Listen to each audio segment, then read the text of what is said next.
A unidade do Espírito nunca é uniformidade, é sempre diversidade, diferença, todas as cores, todas as possibilidades. Por isso, nesse dia, nós recebemos com muito carinho, com muito amor, nosso querido reverendo Luiz Coelho. Ele é pároco da paróquia Santíssima Trindade da Igreja Anglicana, lá no Meier.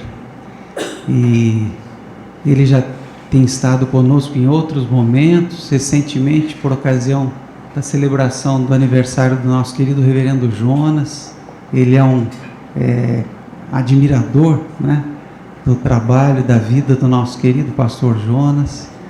E então hoje é uma alegria muito grande recebermos a visita do reverendo Luiz conosco. Eu convido então para que venha à frente, que Deus o ilumine, Deus o abençoe e que ele se sinta bem entre nós. Hoje o nosso querido pastor Bruno esteve pregando, né, lá na igreja da Santíssima Trindade pela manhã, e agora nessa comunhão, né, nessa unidade do Espírito de Deus, o reverendo Luiz aqui conosco traz a mensagem divina ao nosso coração.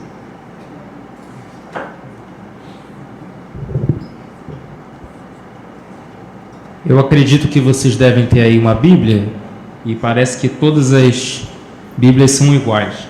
Então vamos abrir na página 15, para a primeira leitura de Gênesis. Gênesis 11, de 1 a 9.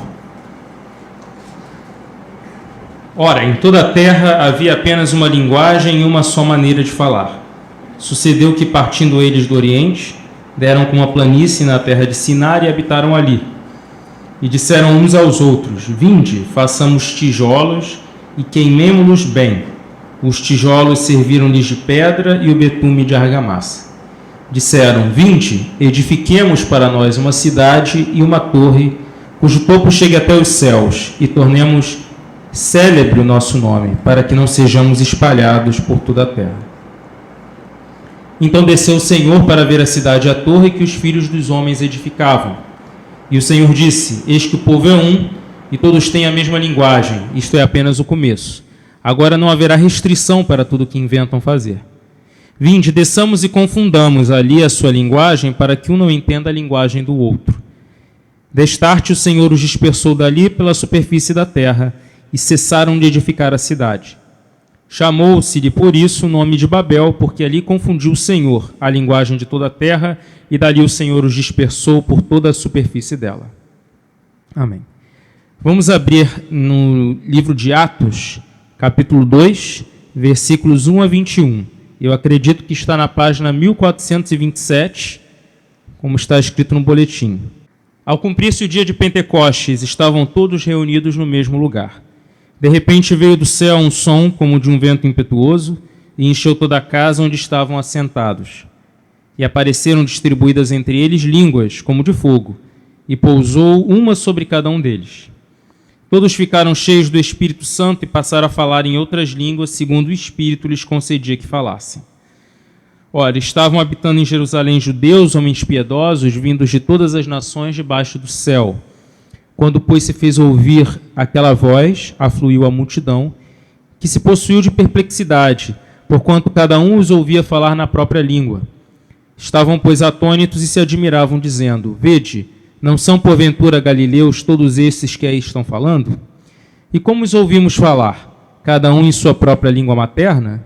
Somos partos, medos, elamitas e os naturais da Mesopotâmia, Judéia, Capadócia, Ponto e Ásia, da Frígia, da Panfilha, do Egito e das regiões da Líbia, nas imediações de Cirene, e romanos que aqui residem, tanto judeus quanto prosélitos, cretenses e arábios. Como os ouvimos falar em nossas próprias línguas as grandezas de Deus? Todos atônitos e perplexos interpelavam uns aos outros: que isso quer dizer? Outros, porém, zombando, diziam: estão embriagados. Então se levantou Pedro com os 11 e, erguendo a voz, advertiu-os nesses termos: varões judeus e todos os habitantes de Jerusalém, tomai conhecimento disso e atentai nas minhas palavras.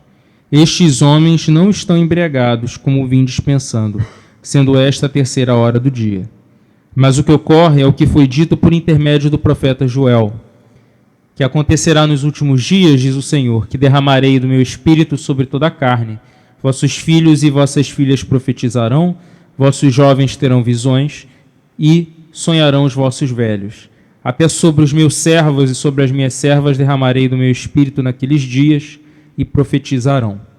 Mostrarei prodígios em cima do céu e sinais embaixo da terra, sangue, fogo e vapor de fumaça. O sol se converterá em trevas e a lua em sangue, antes que venha o grande e glorioso dia do Senhor. E acontecerá que todo aquele que invocar o nome do Senhor será salvo. Por fim, vamos abrir no Evangelho do dia, que é São João, capítulo 14, de 8 a 17. Replicou-lhe Filipe: Senhor, mostra-nos o Pai, e isto já nos basta. Disse-lhe Jesus: Filipe, há tanto tempo estou convosco e não me tens conhecido? Quem me vê a mim e vê o Pai, como dizes tu? Mostra-nos o Pai? Não crês que estou no Pai e que o Pai está em mim?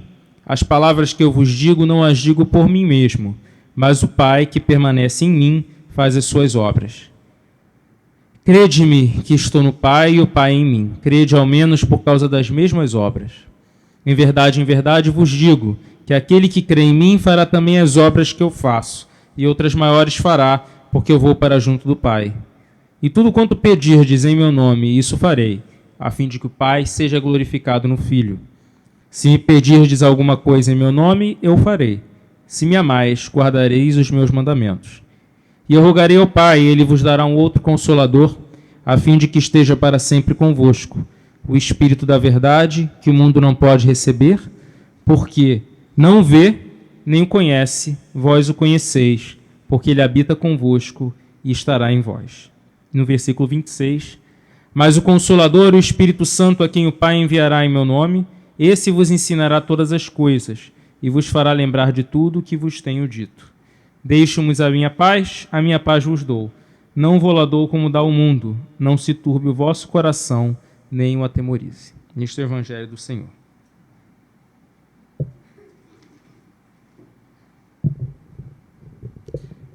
O Espírito Santo, para a maior parte dos cristãos, eu ouso dizer que também para a maioria, ou talvez todos entre nós, é, na prática, um ilustre desconhecido.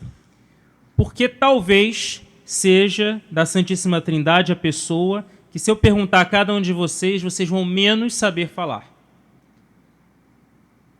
Eu me lembro, quando eu estava em outra igreja, em outra época, de classes, de infância, em que, às vezes, se tentava, isso depois a gente aprende no seminário, que isso foi uma heresia do início da era cristã, mas não convém ao caso. Eu me lembro de ensinarem claramente, olha, esse período aqui do Antigo Testamento seria o período da ação de Deus Pai. Aí vem Jesus Cristo, chega ao mundo e vê o período de ação de Jesus, o Filho de Deus. E depois do Pentecostes é o período da ação do Espírito Santo. Até, desde o derramamento dos dons da igreja, etc., até a volta de Cristo, que a gente proclama nos credos, que a gente não sabe como se dá exatamente, mas a gente proclama. Só que essa é uma definição muito simplística, muito infantil até, da Santíssima Trindade, da ação de Deus. É uma visão que não expande os nossos pensamentos, que não nos desafia a nada. E, geralmente, o que se fala sobre o Espírito Santo nas igrejas não desafia a gente a viver no Espírito Santo, porque o Espírito Santo está em nós e continua sobre nós, e é ele que nos dá o poder para nós continuarmos a ação de Jesus Cristo no mundo. Então, essa definição de Espírito Santo como meramente aquele que sucede Jesus nunca me satisfez. Aí, num retiro da vida, quando eu fui adolescente, eu ouvi falar dos tais dons do Espírito, que de uma hora para outra as pessoas recebiam aquilo ali, e aí já não era mais um só batismo, mas dois. Você precisava ser batizado de novo no Espírito Santo, e aí você teria alguns dons a mais, falaria em línguas, teria alguns dons que foram descritos na passagem de Coríntios, que não está no nosso lecionário para hoje, mas que fala daqueles inúmeros dons. E aí muita coisa acaba sendo nomeada como dons do Espírito Santo, desde danças, profecias, etc. E todos os tipos de coisas que eu não pretendo fechar a página e dizer que são mentira, mas também não quero deixar a página aberta e dizer que são a única e completa manifestação do Espírito Santo. O Espírito Santo é muito mais que essas coisas.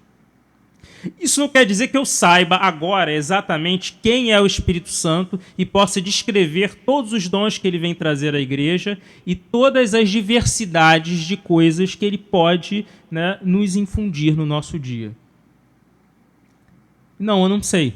E talvez o bom da gente estar conversando aqui dentro de uma comunidade mais ecumênica, uma comunidade que pensa um pouco mais à frente, é que eu não vou ser apedrejado por dizer que eu não tenho a resposta exata para tudo. E não tenho também a resposta exata para descrever em detalhes a ação de Deus, principalmente do Espírito Santo hoje. Mas as nossas leituras nos dão algumas pistas do que o Espírito Santo que foi derramado sobre a igreja pode nos trazer. E aí nós podemos, na nossa caminhada individual, ir também conhecendo-o mais e mais no nosso dia a dia. Mas não se enganem, o Espírito Santo, ele sopra como quer, onde quer. E a imagem de uma pomba, que é uma imagem que é uma das poucas representações do Espírito Santo, não somente nas Escrituras, como também na arte sacra, ela é muito interessante. Deus revela seu Espírito através de uma pomba. Por que vocês já conseguiram pegar uma pomba? Às vezes a gente consegue pegar dentro de uma gaiola e quando a gente solta, ela se vai. Vocês já chegaram, por exemplo, se for ali na Praça General Osório no fim de tarde, vai estar cheio de pombos ali no chão. Vocês já conseguiram capturar um? Talvez alguma pessoa mais veloz, talvez um pombo que esteja com a pata quebrada, seja mais rápido da gente pegar. Mas normalmente é um animal que voa muito rápido. A pomba, ela simboliza o Espírito Santo não somente como uma pomba branca simboliza a paz, como a pomba branca simboliza o Deus imaculado, o Deus que é perfeito, não tem manchas, mas também simboliza o Espírito que é etéreo, que sopra como quer e quando quer. E aí, além da imagem da pomba sobre Jesus, no momento do batismo, nós não temos nada de exatamente concreto relacionado a qual é a face do Espírito Santo. Tem rosto, tem cara, tem tato, tem gênero, tem tudo isso? Não, não tem. Por isso que eu ouso até falar que o Espírito Santo, para mim, é um pouco da face mais misteriosa de Deus. Porque do momento em que o Espírito Santo começa a agir na igreja, no Pentecostes, até os dias de hoje, a gente não tem muitos relatos do Espírito Santo em si agindo, falando. A gente tem relatos tanto nas Escrituras quanto na tradição da igreja pelos séculos dos séculos, do que o Espírito Santo nos capacita para nós fazermos enquanto cristãos. Então a vinda do Espírito Santo causa uma mudança de paradigma. Deus fala, continua presente, mas fala muito através das pessoas. Deus inspira as pessoas a semear o Evangelho, a dar testemunho de Cristo, a serem igreja efetivamente. Ao contrário de uma época talvez anterior, em que Deus se fazia muito presente e tinha que guiar o seu povo toda hora que precisava ser corrigido. Ou Jesus que falava às multidões e toda hora transmitia novos e novos ensinamentos com o intuito de que aquelas pessoas parassem de duvidar. E o Evangelho de hoje ainda captura esse momento de Jesus, em que as pessoas duvidam. As pessoas chegam até Jesus e ficam, mas eu quero isso, eu quero um lugar especial, o que será que vai acontecer depois, etc. E ele diz, olha, eu deixo para vocês a paz. Eu vou deixar a paz no coração de vocês, é uma paz diferente daquela paz que nós estamos acostumados. É uma paz que não é a paz que existe nesse mundo. E é interessante contextualizar isso, porque vivia-se naquela época, se chamava de Pax, né, ou paz romana.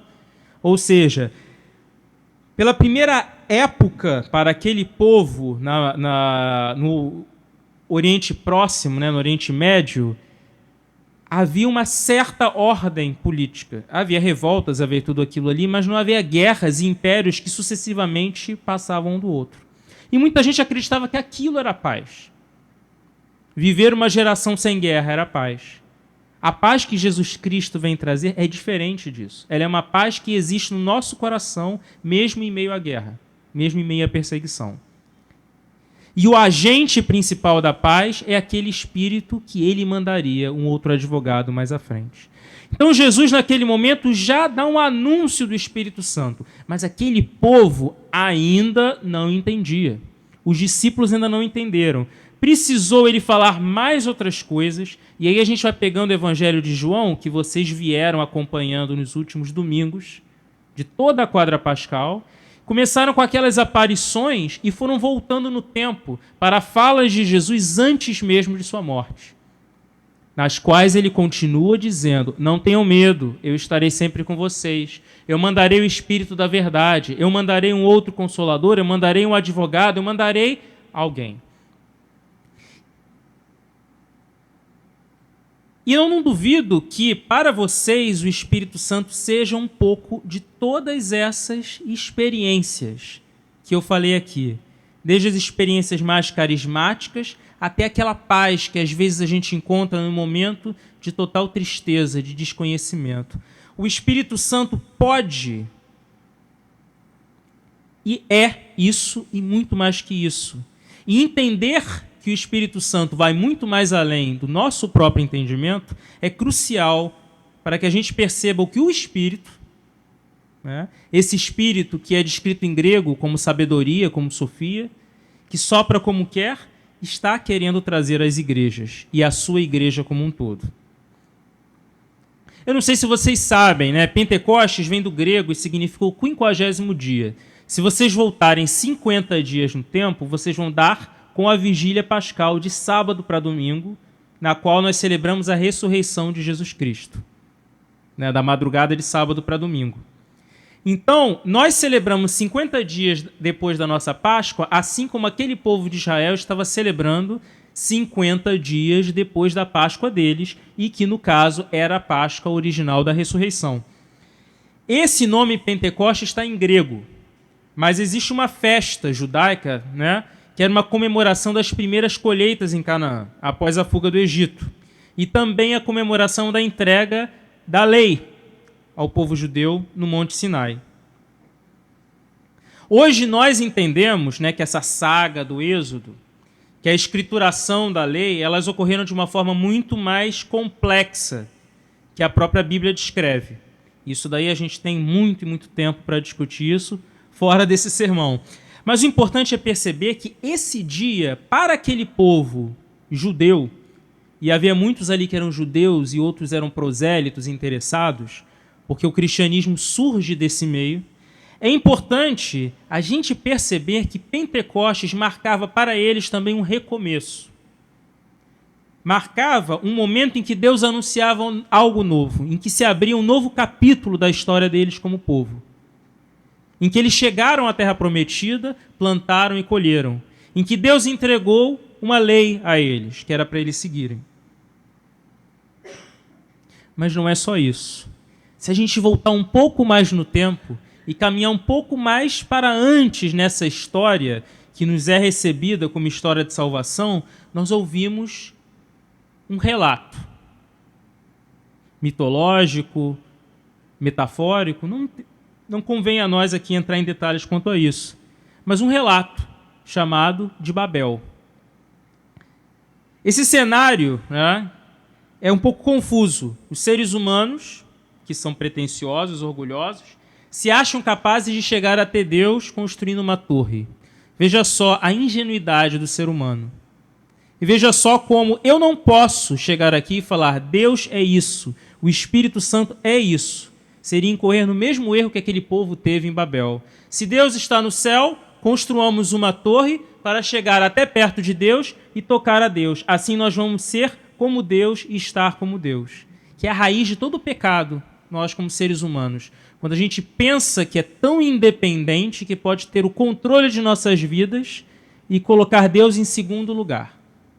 Aí nós erramos. Aí nós caímos em pecado. A presunção dos seres humanos esbarra no quê? Naquela diversidade de línguas que surge. E eles, ao invés de buscarem entendimento entre si, aquelas pessoas começam a falar cada uma em sua língua e a outra não compreende, brigam, largam a torre abandonada e vão cada um para seu canto, cada uma para seu canto, e aí passam a constituir povos e entram em guerras, porque um povo passa a cobiçar o que o outro tem, um ou quer conquistar a terra do outro que é melhor, e, enfim, não se vive em irmandade. Isso é a semente de todo o pecado. Se a gente for em todas essas histórias do Antigo Testamento e conseguir condensá-las todas com uma moral, como quando a gente contava, né, quando criança contava, né, a moral da história qual é? Se a gente pegar todas essas histórias, a gente vai ver que em um dado momento alguém teve inveja de alguém, porque achava que o outro agradava mais a Deus, porque o outro parecia mais rico, mais bonito, etc, e coisa e tal, e aí o que faz? Ataca essa outra pessoa. Isso daí está na origem de todo o mal que existe, de toda a desigualdade que perdura até os dias de hoje. Alguém, em algum momento, teve mais porque tomou de outra pessoa e não dividiu. Não viveu em fraternidade, não viveu em comunhão com outra pessoa. E quantas vezes a gente não somente tenta viver individualmente, colocando Deus em um segundo plano, como também nós buscamos não entrar em entendimento com o nosso irmão, com nossa irmã. Ou com aquelas pessoas que fazem parte da nossa irmandade maior, que é a irmandade da raça humana. Nós não entramos em contato, nós não amamos a outra pessoa, nós buscamos o quê? Construir um canal somente nosso, da nossa espiritualidade em direção a Deus. Colocamos pedras numa torre que nunca vai chegar a Deus, porque Deus não é plenamente compreensível pelo nosso raciocínio. E o Espírito sopra como quer e onde quer. Quando nós achamos que estamos chegando em Deus, se Deus não quiser estar presente conosco, não vai estar presente conosco. Mas muitas vezes nós temos essa presunção. Mas em Pentecostes, esse efeito de Babel ele é invertido. Porque é muito interessante como que, né, quando a gente lê a Bíblia como um todo e lê com o olhar de Cristo, lê com o olhar do Evangelho, a gente consegue entender como Deus fala através de inversos e reversos. Assim como Deus cria o mundo no Gênesis, no Apocalipse o mundo é destruído para ser recriado, um novo mundo à imagem e semelhança de Cristo, porque aquele mundo estava destruído pelo pecado. Assim também, quando o ser humano se deixa infundir pelo pecado e se coloca em desigualdade, enxerga na outra pessoa uma pessoa inimiga, uma pessoa que não é para estar em comunhão consigo, fala uma língua diferente, briga com ela, se separa, o que vem o Espírito trazer no Pentecostes? Unidade. Havia gente, não somente, né, Maria, mãe de Jesus Cristo, não somente os apóstolos, não somente outros discípulos, havia muita gente, homens e mulheres, crianças provavelmente, cujos nomes nós não conhecemos, mas que estavam lá presentes. Havia muitas pessoas ali. Não estavam no templo, que era segregado por gênero, mas estavam naquela antessala, naquele espaço que era um espaço onde até quem não era convertido à religião judaica podia estar, os chamados prosélitos, que simpatizavam com aquela religião, mas não estavam presentes. Ao contrário de Babel, essas pessoas não tinham a mínima intenção de chegar por conta própria a Deus. Elas estavam aqui, naquele momento de espera entre a ascensão de Cristo, em que Jesus manda o povo esperar. E, finalmente, aqueles seguidores de Jesus começaram a entender quem Jesus Cristo era, porque finalmente eles esperaram. Não negaram, não fugiram, não disseram a quem foi testemunha, você está mentindo ou não acredito. Não, todos eles resolveram esperar. Chegaram à conclusão, vamos esperar. E esperaram até aquele dia. Não estavam querendo chegar a Deus, mas estavam esperando que Deus se achegasse para junto deles e delas. E ali naquele momento que Deus se manifesta com sua face consoladora, trazendo a esse povo uma só língua. Então quebra-se a maldição de Babel. O que o Espírito vem trazer nessa fundação da igreja, e a partir daquele momento a gente diz que a igreja foi criada como corpo de Cristo, é quebrar a maldição da desunião que foi trazida em Babel. O Espírito vem para restaurar aquilo que nunca deveria ter deixado de ser. a humanidade como filhos e filhas de Deus, mesmo sendo pessoas distintas, diferentes, de grupos etários, de gêneros diferentes, de todo o tipo de diversidade que poderia haver. Povos diferentes e todos aqueles ali. Naquele momento, com a ação do Espírito Santo, todas as pessoas passam a se entender plenamente. E é a colheita de algo novo. A igreja de Cristo, Cristo que é a palavra feito carne, que veio para cumprir a lei que tinha sido dada no primeiro Pentecostes e que vem ser reiterada de uma forma mais sucinta, mais condensada, como a lei do amor, a lei do entendimento. Reinterpretada, cumprida por Cristo e semeada como línguas de fogo sobre aquele povo. Liberto já do jugo do pecado. No meu entendimento, eu sei que os historiadores da igreja dirão que o primeiro concílio foi o concílio de Jerusalém, que é aquele que está descrito também nos Atos dos Apóstolos, falar sobre a questão, né, dos circuncisos e dos incircuncisos na comunidade de fé. Mas, no meu ponto de vista, Pentecostes não deixa de ser um certo concílio da igreja. Talvez um primeiro ou um pré-concílio da igreja. Porque eu vejo Pentecostes como exemplo mais cabal do que Deus procurava para o seu povo. Em Pentecostes não houve excluídos, não houve ninguém que ficou de fora. Todas as pessoas que estavam ali, sem exceção, não importa como elas entraram, o que importa é como elas saíram. Todas aquelas pessoas receberam o Espírito Santo. O Espírito Santo não escolheu somente uma ou outra pessoa a quem deu um dom que é maior que o das outras pessoas. O Espírito Santo capacitou todas aquelas coisas, e eu tenho certeza que todas aquelas pessoas, e capacitou todas aquelas pessoas com uma multiplicidade de dons. Ou seja, cada uma com um dom distinto da outra. Cada uma capacitada a pregar o evangelho de uma forma diferente da outra. E é uma vergonha que quase 2000 anos depois, nós não consigamos perceber que na real igreja de Cristo não pode haver uma pessoa que entre na igreja e saia de mãos vazias. Porque Deus não deu convite a uma ou outra pessoa para estar presente no Pentecostes. Pentecostes não foi uma festa a um grupo restrito, não houve um perfil desejável de pessoa que estava presente ali. Não era um grupo seleto de fiéis que não causaria controvérsias. Eram de todas as pessoas. Provavelmente ali havia gente de todos os gêneros, pessoas mais ricas, mais pobres, solteiras, casadas, pessoas que não eram casadas, mas provavelmente viviam junto com outro tipo de família, né? De todos os povos, de todas as matizes, cores de pele. Era uma variedade de pessoas que se encontravam ali. Nós não sabemos o tamanho dessa variedade, mas eu ouso dizer que era uma variedade do tamanho do coração de Deus. Porque se Deus não deixa ninguém ficar fora de sua criação, não deixaria ninguém ficar fora da sua recriação através do Espírito Santo, que recria em nós cada dia a inspiração para que nós possamos continuar a semear o Evangelho de Cristo Jesus. E aí tudo que é ruim, tudo que é negativo, tudo que é diabólico, tenta fazer o contrário dessa ação de Pentecostes. Tenta criar divisão, tenta criar barreiras, não somente dentro quanto fora da igreja. A barreira talvez mais visível se encontra ali naquela porta. Daquela porta para frente não é mais a Igreja Cristã de Ipanema. Quando vocês entrarem na minha igreja, da porta para dentro será a Igreja Episcopal Anglicana do Brasil. Ah, mas nós somos ecumênicos. Somos. Mas é difícil ser ecumênico.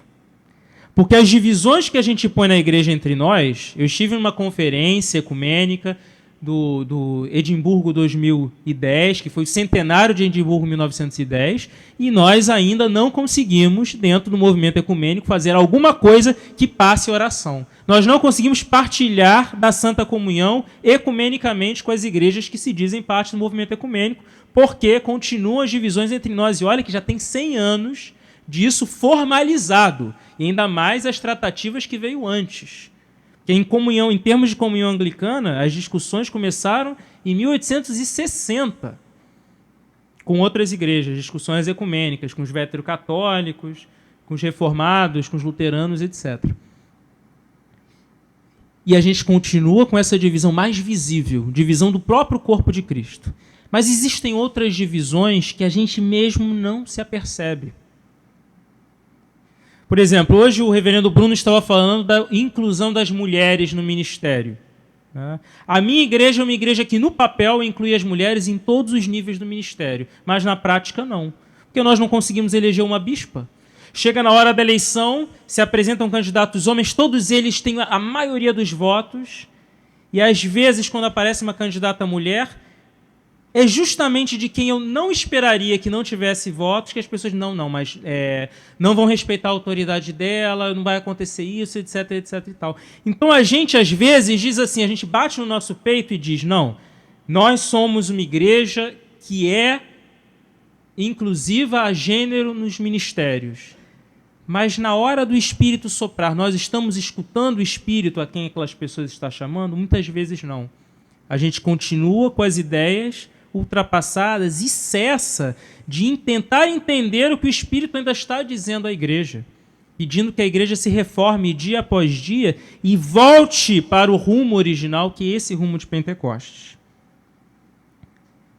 Nós temos barreiras sociais, barreiras de exclusão na sociedade, barreiras que nos separam por classe, barreiras que nos separam por etnia, barreiras que nos separam por gênero, barreiras que nos separam pelo nosso estado de vida, até pela idade das pessoas. Muitas vezes aquilo que deveria ser julgado como mérito, que é a experiência de vida, é visto como indesejável para a sociedade.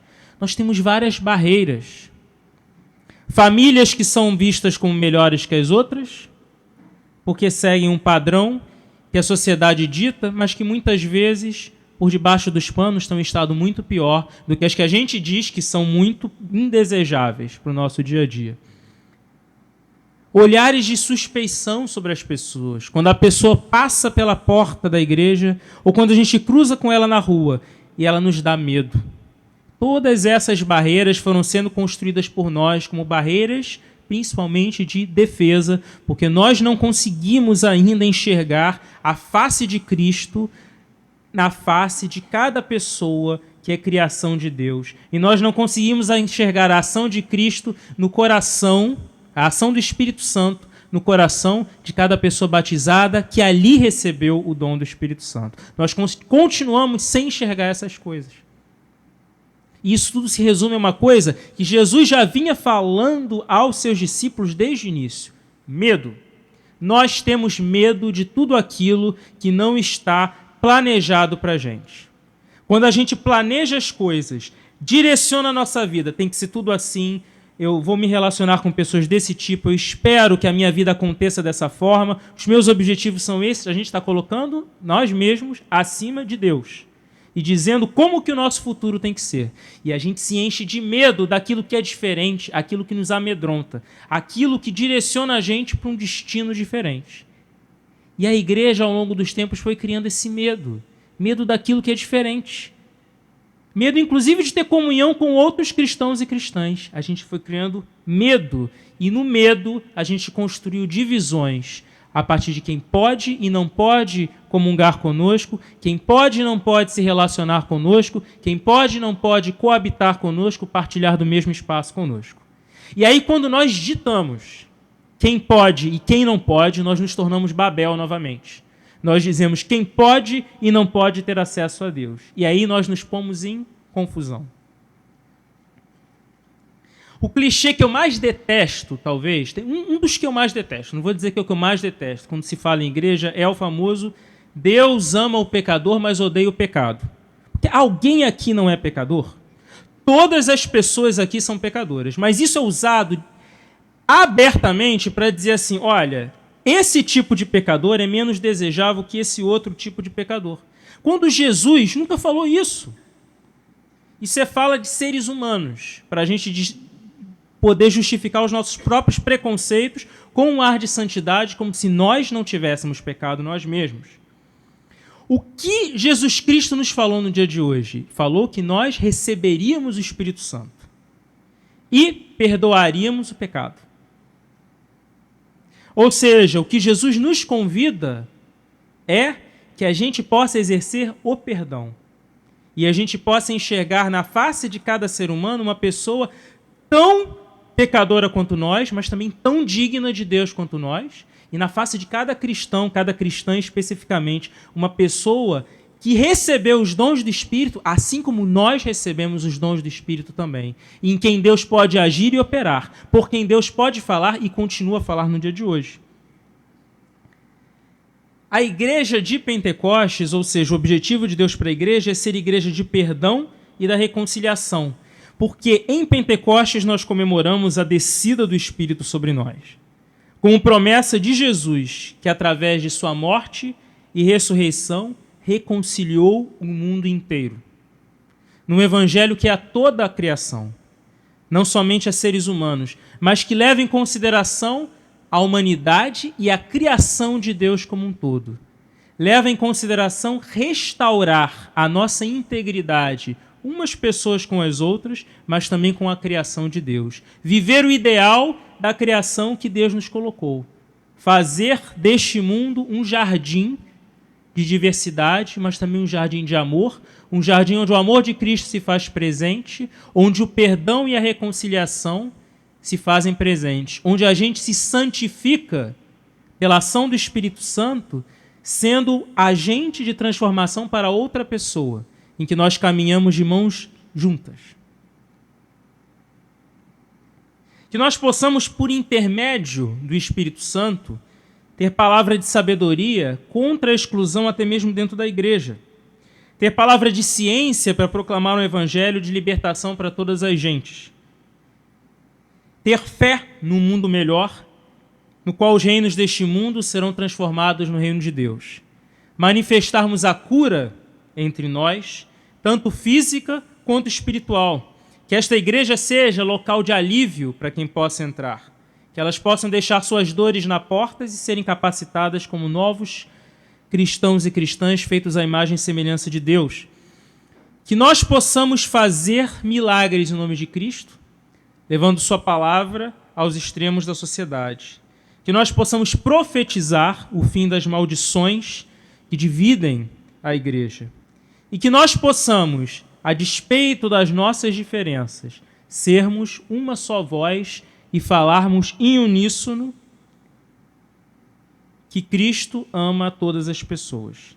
Porque é único um Espírito. E assim como esse Espírito é único, também nós devemos ser um com Deus e com o Espírito Santo. Esse Espírito que realiza tudo em todos. Portanto, recebam, ou aceitem, ou continuem a receber o Espírito Santo, que continua a criar algo novo no coração de cada uma aqui. Procurem enxergar que dons esse Espírito está colocando no coração de cada uma de vocês. Procurem ser capacitados para ouvir o que Deus está falando à igreja. E que os pecados daqueles que nós perdoarmos sejam perdoados. E que o Espírito Santo seja agente capacitador de perdão, reconciliação entre todos nós. Por isso nós proclamamos: vem Espírito Santo, vem.